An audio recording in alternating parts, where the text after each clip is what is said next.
Baik, Assalamualaikum warahmatullahi wabarakatuh.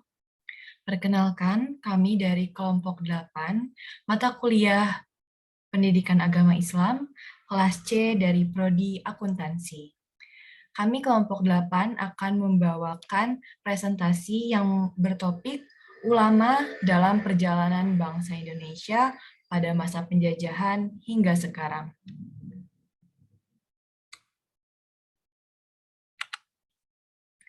Sebelum itu, saya akan memperkenalkan anggota dari kelompok 8. Yang pertama, saya sendiri, Filia Jasmine Nur Insyira, dengan NPM 213403518. Lalu ada Laila Nurbayinah dengan NPM 213403513. Juga Meida Lestari dengan NPM 213403519. Lalu ada Salsa Putri Utami dengan NPM 213403506 dan juga Suci Nur Aziza dengan NPM 213403511. Untuk itu, kita akan langsung masuk ke pematerian. Untuk pematerian yang pertama, yakni mengenai cinta tanah air, akan disampaikan oleh Laila. Kepada Laila, dipersilakan. Baik, terima kasih kepada moderator atas waktunya. Materi yang akan saya bawakan yaitu tentang cinta tanah air. Setiap WNI yang beragama Islam harus mencintai tanah air sebagai ruang hidup dalam menjalankan kehidupannya. Manifestasi cinta tanah air antara lain diwujudkan dengan menjaga lingkungan hidup, mengenal wilayah tanah air, dan mencintai produk dalam negeri.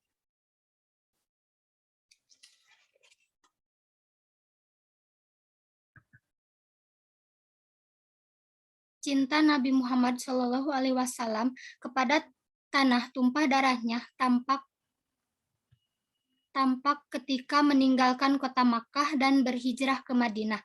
Sambil menengok kota Makkah, Rasulullah berucap, "Demi Allah, sesungguhnya engkau adalah bumi Allah yang paling aku cintai. Seandainya bukan yang bertempat tinggal di sini mengusirku, niscaya aku tidak akan meninggalkannya." Selain itu, ada sebuah riwayat yang menerangkan bahwa Nabi Muhammad SAW pernah bermohon kepada Allah Subhanahu wa taala sebagai berikut. "Wahai Allah, cintakanlah kota Madinah kepada kami sebagaimana Engkau mencintakan kota Makkah kepada kami, bahkan lebih." Hadis riwayat Bukhari, Malik, dan Ahmad. Nilai-nilai nasionalisme yang harus ditumbuhkan individu warga negara Indonesia adalah sebagai berikut. 1. Nilai rela berkorban. Nilai berkorban merupakan aturan jiwa atau semangat bangsa Indonesia dalam menghadapi tantangan baik dari dalam maupun luar. Yang kedua, nilai persatuan dan kesatuan. Nilai ini mencakup pengertian disatukannya beraneka corak yang bermacam-macam menjadi suatu kebetulan. Yang ketiga, nilai harga menghargai. Sebagai bangsa yang berbudaya, bangsa Indonesia sejak lama telah menjalin hubungan dengan bangsa lain atas dasar semangat harga menghargai. Yang keempat, nilai kerjasama. Nilai kerjasama ini merupakan aktivitas bangsa Indonesia dalam kehidupan sehari-hari, suka bekerja sama atas dasar semangat kekeluargaan. Yang terakhir, nilai bangga menjadi bangsa Indonesia.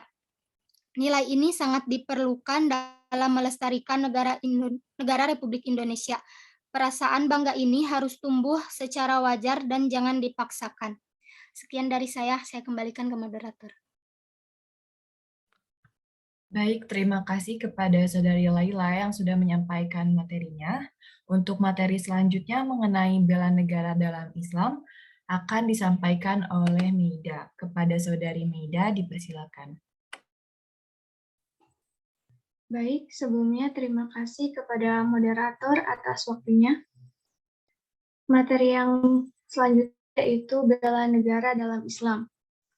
Dalam catatan sejarah, peristiwa 10 November tahun 1945 adalah tonggak sejarah sangat penting bagi bangsa Indonesia, terutama umat Islam. Sebab pada momentum 10 November itulah nasionalisme mendapat pemaknaan sangat signifikan dalam paradigma keagamaan. Lalu pada tanggal 23 Oktober tahun 1945, Kiai Haji Hashim Asy'ari atas nama pengurus besar NU mendeklarasikan seruan jihad fisabilillah yang kemudian dikenal dengan resolusi jihad. Ada 3 poin penting dalam resolusi jihad tersebut, yaitu yang pertama, setiap muslim, baik tua, muda, dan miskin sekalipun, wajib memerangi orang kafir yang merintangi kemerdekaan Indonesia. Kedua, pejuang yang mati dalam perang kemerdekaan layak disebut syuhada. Dan yang ketiga, warga Indonesia yang memihak penjajah dianggap sebagai pemecah belah persatuan nasional, maka harus dihukum mati. Pendidikan bela negara merupakan salah satu ikhtiar dan amal usaha dalam mempertahankan negara dari berbagai ancaman, tantangan, dan gangguan terhadap bangsa Indonesia sendiri. Sekian dari saya kembalikan ke moderator. Baik, terima kasih kepada Saudari Meida yang telah menyampaikan pemateriannya. Untuk pematerian selanjutnya akan disampaikan oleh Saudari Salsa. Kepada Saudari Salsa dipersilakan. Baik, terima kasih kepada moderator. Yang pertama, ada bela negara dalam pandangan Islam. Bela artinya suatu tindakan menolong, membantu, menjaga, memperbaiki. Negara adalah wilayah yang memiliki kedaulatan penuh untuk menyelenggarakan suatu pemerintah. Suatu negara merupakan wilayah yang terdiri dari provinsi, kota, kabupaten, kelurahan, dan desa. Dengan demikian, bela negara adalah suatu tindakan menolong, membantu, menjaga, memperbaiki suatu wilayah dari berbagai macam permasalahan yang mengancam wilayah tersebut. Selanjutnya, istilah Islam sebagai agama yang rahmatan lillah alamin memiliki landasan dalil yang kuat dalam hal bela di antaranya. Yang pertama, Al-Quran Surat Al-Baqarah ayat 148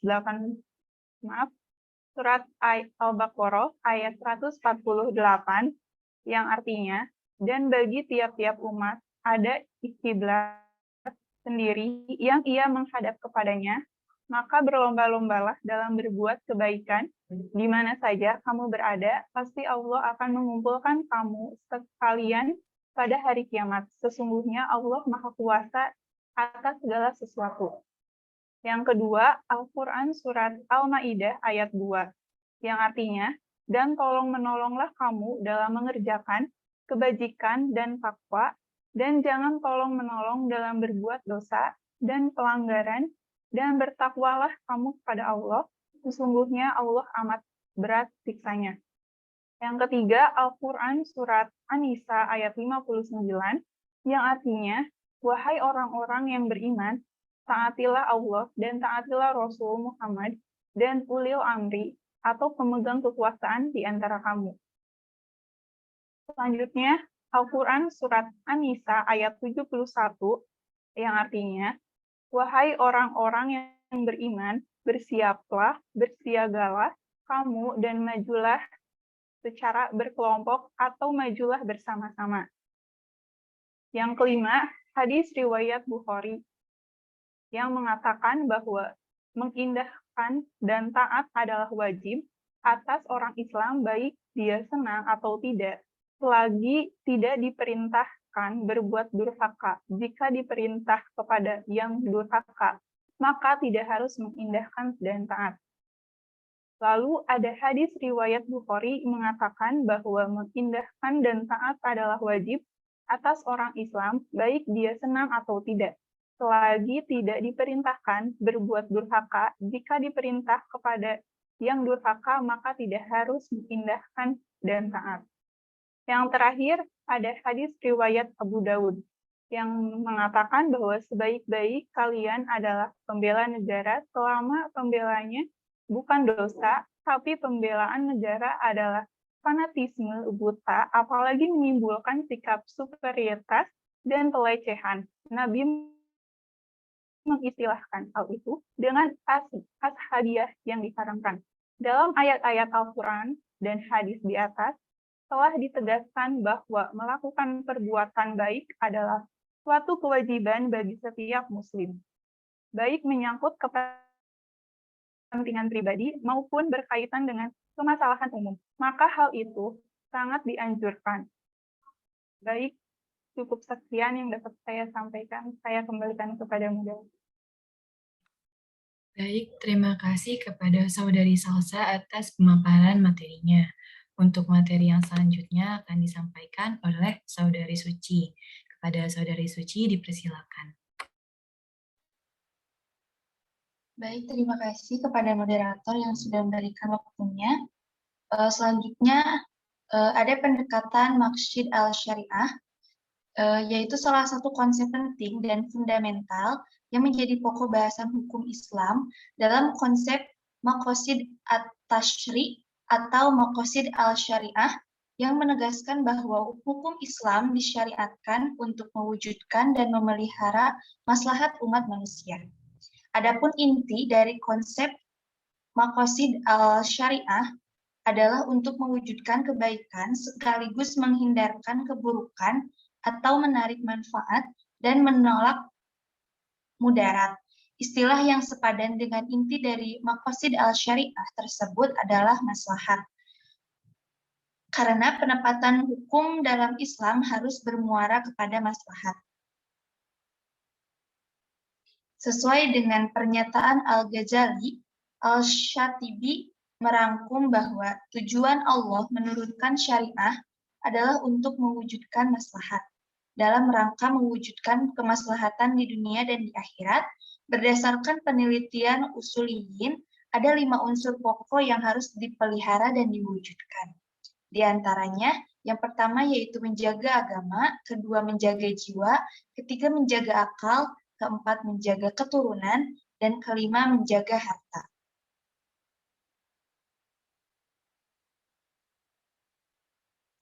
Selanjutnya, ada beberapa kegiatan bela negara yang bisa dilakukan bagi mahasiswa. Yang pertama yaitu membina diri menjadi pribadi yang berakhlak mulia. Yang kedua yaitu senantiasa melaksanakan amanah dari kedua orang tua. Kemudian bisa ikut serta dalam menjaga keamanan lingkungan rumah, kampus, dan masyarakat. Kemudian belajar dengan tekun dalam semua bidang kajian yang dapat dimanfaatkan untuk memakmurkan bangsa dan negara.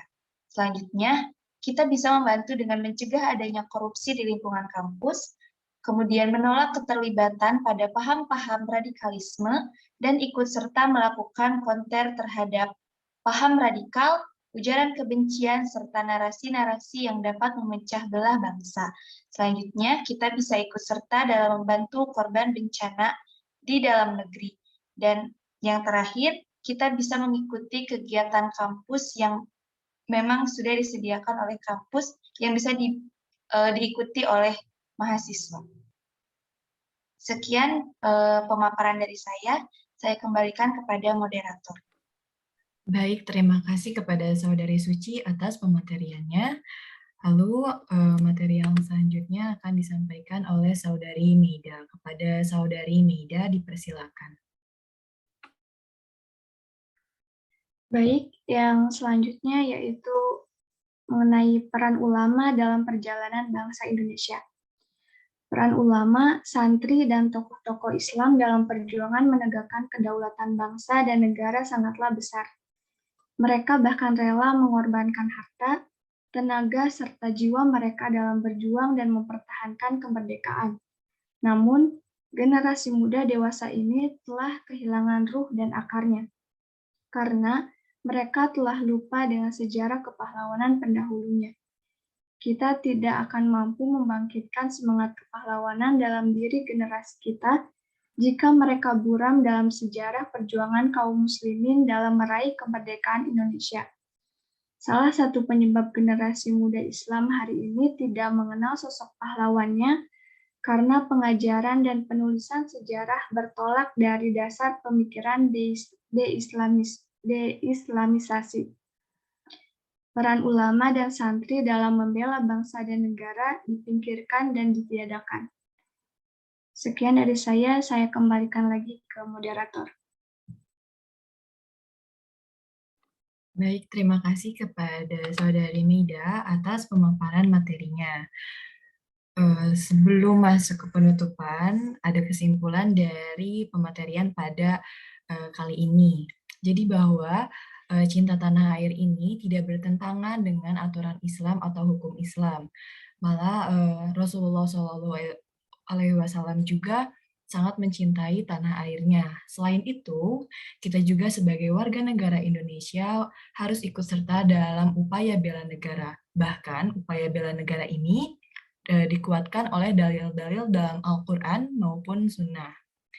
Oleh karena itu, kita harus selalu mengingat, kita harus selalu ikut dalam upaya bela negara karena kenapa? Karena ulama-ulama pun memiliki peranan yang sangat besar dalam perjuangan kemerdekaan Indonesia bahkan hingga saat ini.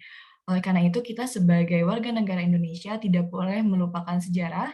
Kita harus tahu bahwa ulama dan juga para santri memiliki peran yang sangat besar dalam kemerdekaan Indonesia dan juga perjuangan-perjuangan di negara Indonesia. Untuk itu, pematerian dari kelompok kami dicukupkan sekian. Mohon maaf apabila ada salah kata. Terima kasih atas perhatiannya. Oh iya, untuk pertanyaan dapat ditanyakan pada kolom komentar. Sekali lagi terima kasih atas perhatiannya. Wassalamualaikum warahmatullahi wabarakatuh.